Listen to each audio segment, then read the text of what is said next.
la symbolique, c'est la référence à la force de la vérité divine. Les gîtes secrets du lion sont donc des lieux où se développe, où se cache la vérité divine, c'est-à-dire un message. Mais le lion, souvenons-nous que chez les anciens, il est représenté par une crinière. Cette crinière fait référence au moment où le lion était le signe qui recevait le solstice d'été. Alors que maintenant, par la précession des équinoxes, ce n'est plus le cas. Ce qui donne, si l'on avait à corriger au niveau du temps, moins 26 000 ans. Nous sommes là déjà dans ce qu'on pourrait appeler une tradition antérieure où les éléments qui ont, au niveau de la tradition, été donnés aux hommes dans leur évolution. De ce fait, le lion va représenter quelque chose qui a été caché et qui concerne l'origine de l'homme, qui concerne aussi son devenir, son développement, mais aussi tout ce qui a été contenu dans le rapport établi entre les dieux et les hommes. Dans le sein des saints. Oui, pour moi, ici, nous sommes vraiment au locus qui nomen Théopolis est, dont nous parle la pierre écrite, c'est-à-dire un lieu qui se nomme Théopolis, et que Dardanus fut fermé par des murs et des portes. Évidemment, ça peut être des fortifications extérieures pour empêcher des assaillants de pénétrer dans l'endroit, donc ça devient une enceinte pour protéger les gens. Mais ça, c'est la lecture au premier degré. Il y a la lecture au deuxième degré. Des murs, des portes, ça empêche également de sortir ce qu'il y a dedans vers l'extérieur. Et je pense que c'est là le véritable but de ces murs et de ces portes. Empêcher un dépôt de la connaissance qui a été enfermé dans ce rocher de Dromont, de façon à préserver ce dépôt pour les générations futures capables d'en prendre connaissance, de l'exploiter, de comprendre ce qu'il en était. Il y a deux auteurs qui parlent de documents possibles à Dromont. Il s'agit de Jean-Paul Kléber, historien de la Provence magique, je dis bien magique, et Michel Bertrand, qui fut un des compagnons de Paul Lecourt d'Atlantis, qui a écrit à peu près la même chose dans l'histoire de la Provence mystérieuse. Donc, il y a eu à un certain moment la nécessité de cacher. Et pourquoi? D'Atolphe.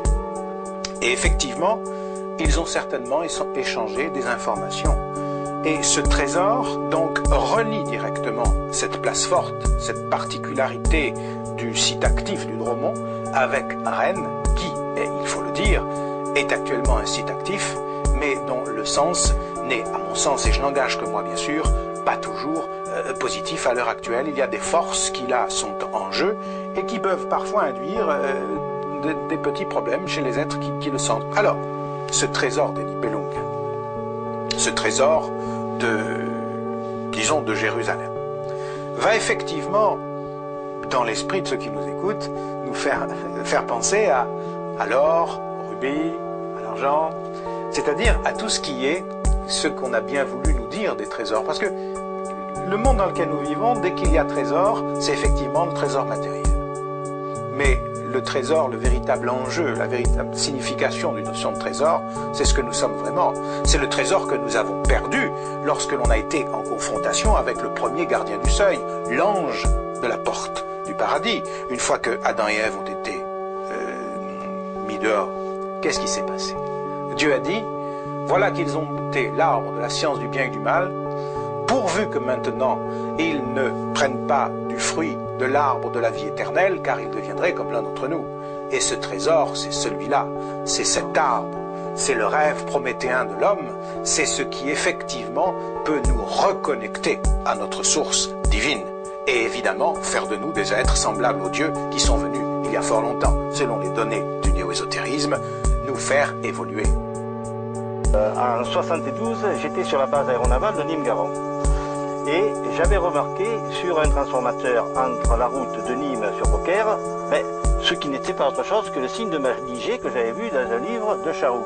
J'ai écrit à Charoux ne m'a pas répondu, j'ai écrit à Guy Tarade qui lui m'a répondu, et dans une de ses lettres, Guy m'a dit « Tu devrais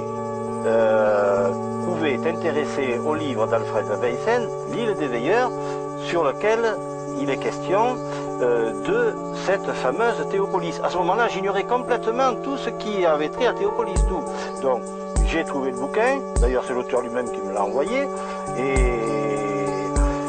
dans les pages 300 à peu près, effectivement, il y a un paragraphe d'une dizaine de pages où il est question d'abord du trésor des Nibelungen, pour commencer, et accessoirement de Pierre Écrite, de Théopolis et de Dardanus. Oui, d'abord, il y en a un ici qui est tombé en face de nous le 18 mars 1972. Bon, apparemment, je peux pratiquement dire qu'il m'était destiné. Bon, je ne vais pas rentrer dans les détails. Il m'a amené de nombreuses personnes, et parmi ces nombreuses personnes, eh bien, il y en a certaines qui m'ont procuré des documents en provenance de bibliothèques de Paris que je n'aurais jamais eu. Il y a également d'autres ovnis qui ont apparu au-dessus du détroit d'Entrepierre, qui m'ont amené d'autres personnes, qui m'ont également apporté d'autres documents. Donc, pour moi, une des finalités, pour moi personnellement, une des finalités du phénomène ovni local est de m'apporter sans arrêt des éléments dans ma recherche de Théopolis. Non seulement la localisation, mais ce que pouvait être Théopolis et ce qu'il serait peut-être appelé à devenir. Parce que Théopolis, c'est pas un lieu mort, hein. C'est quelque chose qui est en évolution constante et qui doit servir à quelque chose dans un futur certainement très proche. Nous voici arrivés au terme de cette enquête. Il est évident, bien sûr, que nous n'avons pas exploité de façon exhaustive ce site qui est marqué par une connaissance occulte, par une tradition ancestrale dont nous n'avons que des bribes parfois. Je pense qu'on en saura plus quand Roger Coeur aura achevé. Je ne peux pas vous parler longtemps de ce signe parce qu'on ne sait pas grand-chose. Il y a 25 ou 30 ans, lorsqu'il s'est mis à fleurir, c'est une sorte de M, de serpent avec la queue pendante et une barre horizontale. On a dit que c'était les hippies, c'était les signes sataniques. Pas du tout. Les RG, les renseignements généraux à l'époque, ont fait une enquête, car il apparaissait ce signe mystérieux dans les Alpes de Haute-Provence, les Alpes-Maritimes également, et les renseignements généraux en ont conclu que pour disperser dans ces régions ce type de signe, ça avait dû coûter au moins 800 000 francs de l'époque. Pas 800 000 francs nouveaux aujourd'hui, mais c'était quand même important. Il est exclu qu'il s'agisse de secte satanique ou autre, qu'il se soit agi des hippies. Là, le mystère demeure.